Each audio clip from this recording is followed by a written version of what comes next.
buli kimu kigenda kubaawo ate era buli kimu kirina enkomerero. Akayimba ako akahalima kekatuyingiza mu programu eno ddala ekituufu kyeki esembayo mu mwaka ogw'2019. Programu eno ddala ekituufu kyeki ekuba ttooki mu mpapula z'amawulire n'ebintu ebirala byonna ebiba biguddewo mu ggwanga.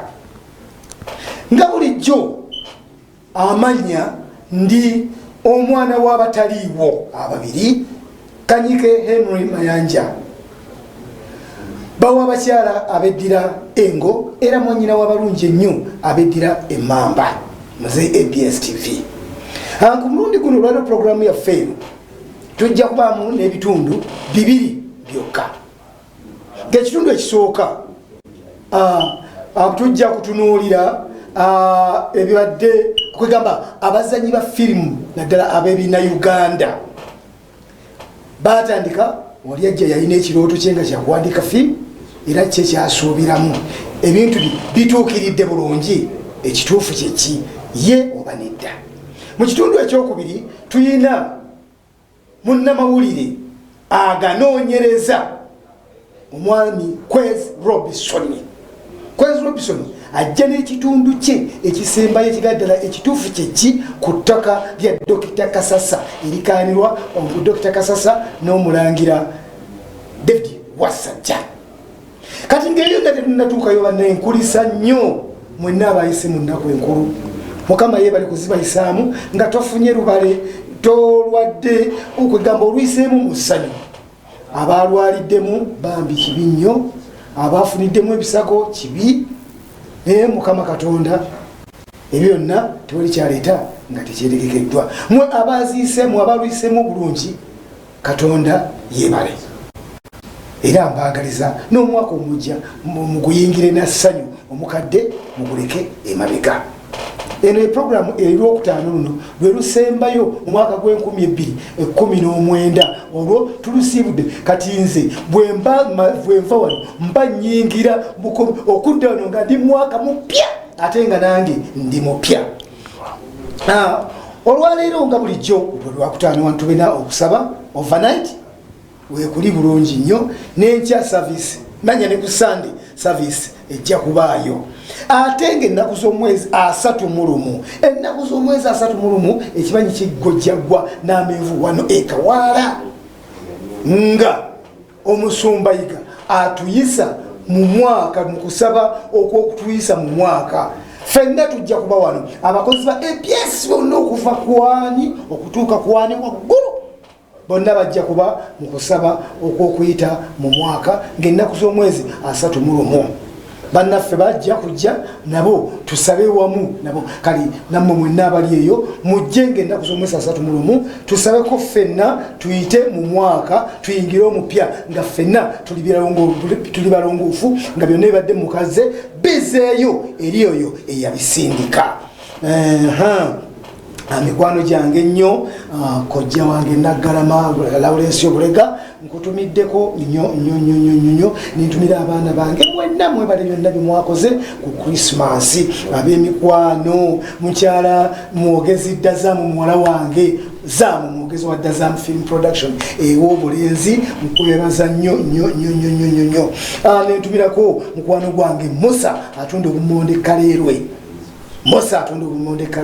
Ne Saalongo Bode mbatumiddeko nnyo mukulike olunaku olukulu. Nentumira Muko Baba Salon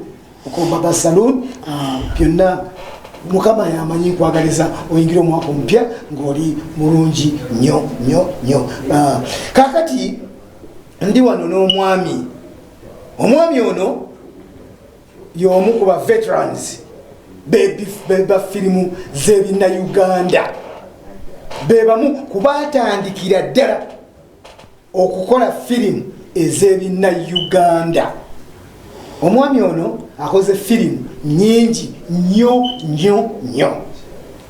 Ngambye nti y'omu kubatandika n'okutuusa kati akyakolera 2019 ayinamu firimu eteri emu 22 ye yatandise dda. Omanyi ffe abakozi ba firimu oba ffe bannakatemba abakozi ba firimu tuwandiika ebya bbiri ebigenda okuba mu 2 yabiwandiise dda mu firimu ekire omusajja mukire anaye ebisinga bungi ajja kubyeyogerera omukulu Ssebo taata nkulamusiza nnyo ddala weewaawo Ssebo amannya sijja googera gwe wennyini geyogerera eri abalabi ba ABS TV. Amannya nze Sempija Isaac. Nsanyuse nnyo okubeerako naawe. Ngeri enjawulo njagala okuyozaayoza abantu mwenna abayise mu nnaku enkulu mu ngeri ennungi era ey'eddembe n'essanyu. Nensaasirako abafuniddemu ebizibu tugume twekwase Mukama Katonda yawe era yajjawo. Amannya Sempija Isaac. Sempija Isaac gwe omu. Nze omu. Kuba atandika okukola firimu z'ebina Uganda nga zitandika okukolebwa okenda okutuumibwa firimu. Kituufu. Kaakati watandika okukola firimu mwaka ki? Natandika okukola firimu mu mwaka gwa 2000 njereere. 2000 njereere. Twakola firimu bagiyita Dunia Biwoobe, efirimu yaffe yasooka. Dunia Biwoobe ku katale tuyina eyaddibwamu naye eri gye twasooka okukola abasajja Abakanada baagitwala kuba baali bataddemu akasente. Mu kiseera ekyo nga tetunaba na kumanya nnyo bukulu bwa kiki kye tulina. Kati twakola firimu eyo nga kitongole bakita Salama Shield Foundation kisiŋŋaanibwa yali raakaya ebiseera ebyo kati yafuuka lya ntonde.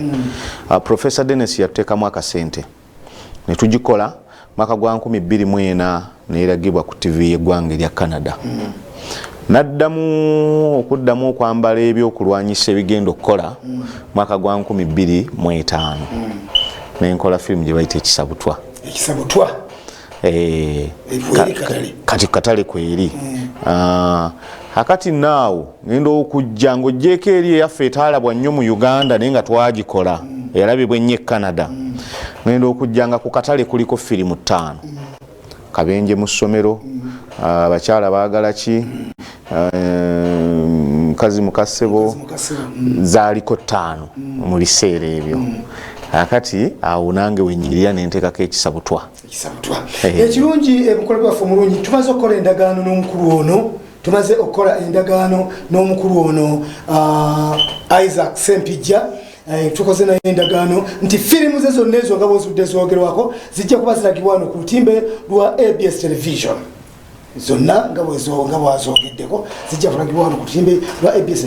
Mukulu Sempija, watandika okukola firimu ezo ngambye nti wasangako firimu 5 ng'otandika firimu ezo. Naye ndowooza nga tunabagendako katubiikitemu ka break katono nnyo. Kale munaye.